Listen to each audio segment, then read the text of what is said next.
Assalamualaikum warahmatullahi wabarakatuh and a very good day everyone.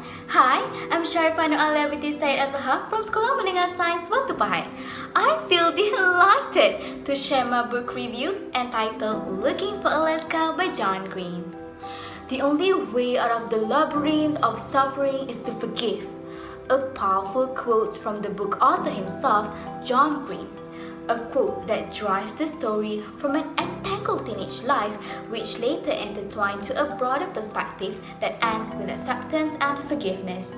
A story which focuses on a teenager evolving as he is coming up of age, as the obsession for seeking answers for the traumatic and mysterious death of a dear friend transforms into search for a meaning has made him to look at life from a new and more mature perspectives.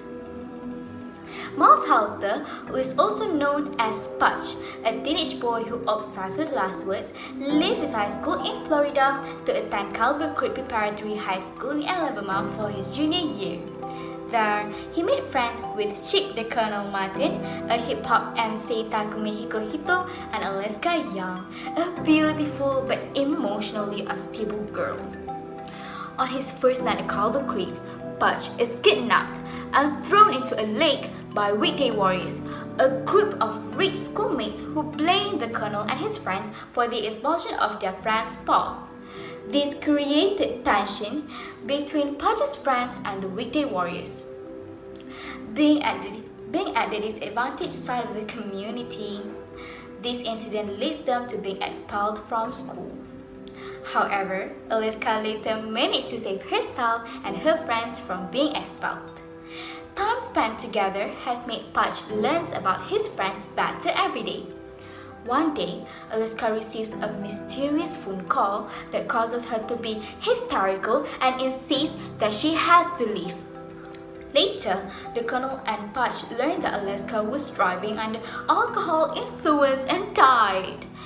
Hence, the journey of Pudge seeking the truth behind Alaska's death begins, uncovering the mystery from the night she died, whether her death was an accident or suicide. The main reason to why I love this book so much is due to relatable high school characters and situations, as well as more complex ideas such as how topics like death, loss, and grief are handled. On the other hand, there has been much provocative aspects in this novel, especially in school settings. If I were a parent, I would have questioned the language, the sexual content, and the depiction of tobacco and alcohol use. But then, after reflecting that the story is written based on American lifestyle, these aspects are common. Overall, this is a coming-of-age story that is appealing to both older and younger readers. In my opinion, John Green should lessen the inappropriate content and replacing them with a much more suitable content without affecting the storyline.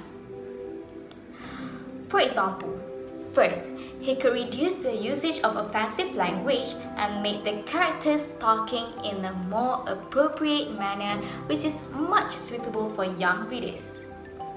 Secondly, he could consider cutting off the sexual and nudity scenes, as the concern is that we do not want reading becomes bad influence for teenagers by giving them unnecessary ideas, don't we?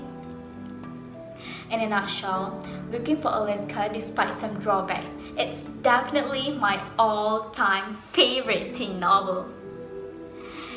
Reading it somehow increases the intelligence and the maturity of teenagers to analyze literature. It calls young readers to assess their place in the world and how they deal with one another. As you're reading it, you will be muddled with feelings of funny, sad, and inspired. Much have been said, and I highly recommend this novel for teenagers so that we can see the reality of life in new and more mature perspectives. Definitely a 5-star reading. Thank you for watching.